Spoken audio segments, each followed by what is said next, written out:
In today's video, I'm going to teach you how to change dimension text size in AutoCAD. Before we start, a quick note on what we're changing. Dimension styles control how your dimensions look. Things like arrows, spacing, and importantly, the text height. Adjusting the text height sets how tall the numbers and labels appear, which affects readability both on screen and when you plot. With that in mind, let's walk through it clearly and efficiently. First, open the Dimension Style Manager. The fastest way is to type DIMSTYLE in the command line and press Enter.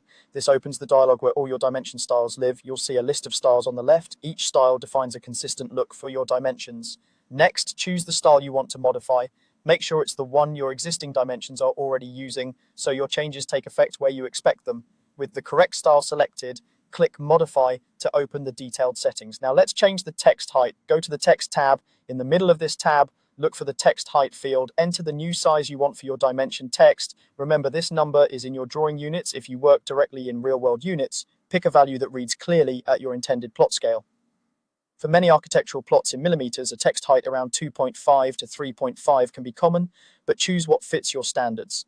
If your dimensions are annotative, the height represents the printed size, and AutoCAD will handle scaling across viewports. After entering the height, take a moment to preview the change in the sample window so you're confident about the result. When you're satisfied, click OK to return to the Dimension Style Manager. Now click Set Current. This makes the modified style the default for any dimensions you create from this point forward. Finally, click Close to exit the manager. To update dimensions in your drawing, review your existing callouts. Dimensions that already use the style you just modified will typically update automatically.